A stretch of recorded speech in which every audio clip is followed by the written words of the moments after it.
हमारे वैचारिक मतभेद हैं और हद से ज्यादा हैं। एक मंच पर आना नहीं संभव है। आना संभव होता तो 2020 के चुनाव में ही हम आ जाते। जिस वक्त हम बिना किसी गठबंधन के अकेले चुनाव लड़ रहे थे, उस वक्त भी हम किसी वैकल्पिक गठबंधन में तो हम नहीं गए। अब जो कि पक्ष विपक्ष हर किसी ने इस खूबसूरत भूमिका को निभाया, जहाँ पे शहीदों के परिवार से मिलकर उन परिवार के प्रति अपनी सद्भावना हम लोगों ने प्रस्तुत करने का हम लोगों ने कार्य किया। उसी भूमिका में उस दिन तेजस्वी जी भी वहाँ पे थे, हम भी वहाँ पर गए। पर हाँ, ये पूरी तरीके से अगर मुलाकात मेरी व्यक्तिगत दृष्टिकोण से भी कभी होती है, आज उनके परिवार में एक और खुशखबरी आई है, हमारे भतीजे का जन्म हुआ। उसके लिए भी मैं उस परिवार को ढेर सारी बधाई शुभकामनाएं देता हूँ। कल को अगर इस दृष्टि से अगर हमारी मुलाकात होती है तो उसके भी राजनीतिक मायने नहीं निकलता। और बिहार की दो बेटी चिराग इसमें किस रही किसी भी बेटी के साथ अन्याय ना हो, उसके लिए मैं मानता हूँ कानूनी व्यवस्था पूरी तरीके से सुदृढ़। पर अगर उसके बाद भी अगर कभी कहीं ऐसा लगे तो जरूर अपने पक्ष को मजबूती से रखना। लालू जी ने उन्हें पार्टी से भी निकाल दिया 6 सालों तक। उनका पारिवारिक विषय है, उनकी पार्टी का अपना इंटरनल मैटर है। मुझे नहीं लगता इसमें किसी को अपने पक्ष रखने की जरूरत है। आपस में परिवार के विषय है और उनकी पार्टी का विषय खुद स्वयं सुनिए। प्रधानमंत्री का निरंतरता में बिहार आना, प्रधानमंत्री जी का समर्पण बिहार और बिहारियों के प्रति दर्शाता है। लोकसभा चुनाव में जो वादे प्रधानमंत्री जी के द्वारा किए गए थे, एक एक करके हर उस वादे को पूरा करने का कार्य प्रधानमंत्री जी हमारी केंद्र की सरकार के द्वारा किया जा रहा है। लंबे समय तक ये एक मांग थी कि पटना का एयरपोर्ट भारत के अलग अलग प्रदेशों का न सिर्फ उनके मुख्यालयों के एयरपोर्ट देखिए, बल्कि उनके बाकी के जो शहर वहाँ के भी एयरपोर्ट काफी विकसित रहे हैं। ऐसे में बिहार बिहारियों की ये मांग थी कि यहाँ पर भी वर्ल्ड क्लास का एयरपोर्ट होना चाहिए, जिसका निर्माण मौजूदा प्रधानमंत्री आदरणीय नरेंद्र मोदी जी के नेतृत्व में हुआ है। न सिर्फ इसका उद्घाटन बल्कि परसों विक्रमगंज में एक विशाल जनसभा को भी आदरणीय प्रधानमंत्री जी संबोधित करेंगे।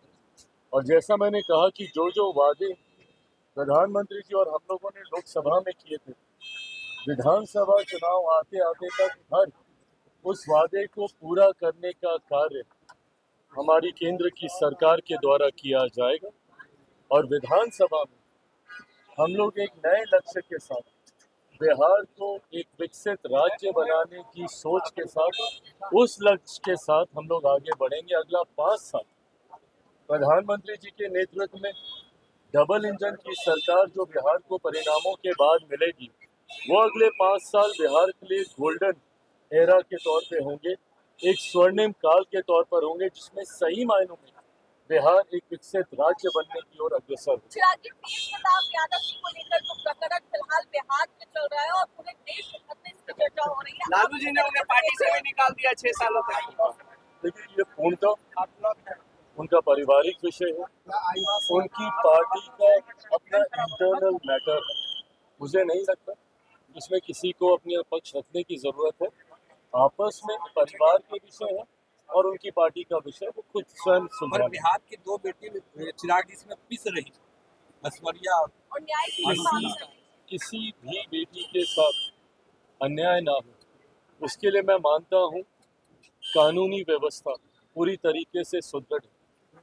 पर अगर उसके बाद भी अगर कभी कहीं ऐसा लगे तो जरूर अपने पक्ष को मजबूती से रखना चाहिए। बिहार में लगातार आपराधिक घटनाएं हो रहे हैं, राजधानी पटना में गोलियां चल रही है दिन दहाड़े। ये बहुत ज्यादा चिंता का विषय है। और जिस तरीके से पिछले एक आध दिन में एक के बाद एक बिहार के अलग अलग जिलों में, पटना में जिस तरीके से एकदम निडरता से अपराधियों ने अपराध का तांडव रचने का काम किया, ये यकीनन बहुत ज्यादा चिंताजनक है। मैं मानता हूं कि राज्य सरकार इसको उतनी ही गंभीरता से ले रही होगी और जल्द से जल्द दोषियों पे कार्रवाई की जाए, ताकि अपराधियों में जब तक कानून का डर भय नहीं होगा तब तक संभवतः ऐसी घटनाओं को अंजाम मिलता रहेगा। पर ऐसे में सरकार, राज्य सरकार पूरी गंभीरता के साथ इसके ऊपर एक्शन लेने की जरूरत है, जो मैं मानता हूँ कि सरकार जरूर ले रही है। चिराग जी, पिछले दिन आप तेजस्वी यादव से मिले थे, उसको लेकर कई मतलब निकाले जा रहे हैं और कह रहे हैं चिराग पासवान एनडीए को धोखा दे रहे हैं। मैंने बार बार कहा है, व्यक्तिगत संबंधों को राजनीतिक मायनों में नहीं तोलना चाहिए, और ये किसी से छुपा नहीं है। मेरा उस परिवार के साथ पुराना रिश्ता रहा है। मेरे पिता आदरणीय रामविलास पासवान जी, आदरणीय लालू जी एक दूसरे के साथी रहे, सहयोगी रहे, समकक्ष रहे, एक दूसरे के साथ मिलकर काम किया, और वही खूबसूरत रिश्ता मेरा उस परिवार के साथ। और उस परिवार से रिश्ते होने के मायने कभी ये नहीं है कि मैं राजनीतिक तौर पर भी उनके साथ अलाइन हूँ। हमारे वैचारिक मतभेद है और हद से ज्यादा है। एक मंच पर आना नहीं संभव है। आना संभव होता तो 2020 के चुनाव में ही हम आ जाते। जिस वक्त हम बिना किसी गठबंधन के अकेले चुनाव लड़ रहे थे, उस वक्त भी हम किसी वैकल्पिक गठबंधन में तो हम नहीं गए। तो ऐसी व्यक्तिगत मुलाकातों को, और जिस मुलाकात का आप जिक्र करें वो तो व्यक्तिगत भी नहीं थी, वो तो हम सब जो कि पक्ष विपक्ष हर किसी ने इस खूबसूरत भूमिका को निभाया, जहाँ पे शहीदों के परिवार से मिलकर उन परिवार के प्रति अपनी सद्भावना हम लोगों ने प्रस्तुत करने का हम लोगों ने कार्य किया। उसी भूमिका में उस दिन तेजस्वी जी भी वहाँ पे थे, हम भी वहाँ पर गए। पर हाँ, ये पूरी तरीके से अगर मुलाकात मेरी व्यक्तिगत दृष्टिकोण से भी कभी होती है, आज उनके परिवार में एक और खुशखबरी आई है, हमारे भतीजे का जन्म हुआ है, उसके लिए भी मैं उस परिवार को ढेर सारी बधाई, शुभकामनाएं देता हूँ। कल को अगर इस दृष्टि से अगर हमारी मुलाकात होती है तो उसके भी राजनीतिक मायने नहीं निकाले जा सकते। हमारे वैचारिक मतभेद है और हद से ज्यादा है। एक मंच पर आना नहीं संभव है। आना संभव होता तो 2020 के चुनाव में ही हम आ जाते। जिस वक्त हम बिना किसी गठबंधन के अकेले चुनाव लड़ रहे थे, उस वक्त भी हम किसी वैकल्पिक गठबंधन में तो हम नहीं गए।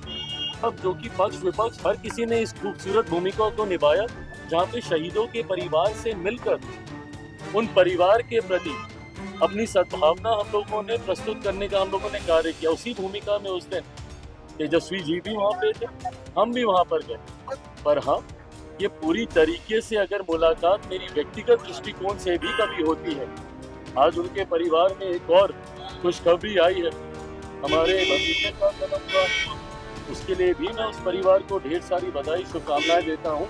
कल को अगर इस दृष्टि से अगर हमारी मुलाकात होती है तो उसके भी राजनीतिक मायने नहीं निकलते। और बिहार की दो बेटी चिराग इसमें किस रही क्या किसी भी बेटी के साथ अन्याय ना हो, उसके लिए मैं मानता हूँ कानूनी व्यवस्था पूरी तरीके से सुदृढ़। पर अगर उसके बाद भी अगर कभी कहीं ऐसा लगे तो जरूर अपने पक्ष को मजबूती से रखना। लालू जी ने उन्हें पार्टी से भी निकाल दिया 6 सालों तक। उनका पारिवारिक विषय है, उनकी पार्टी का अपना इंटरनल मैटर है। मुझे नहीं लगता उसमें किसी को अपने पक्ष रखने की जरूरत है। आपस में परिवार के विषय है और उनकी पार्टी का विषय खुद स्वयं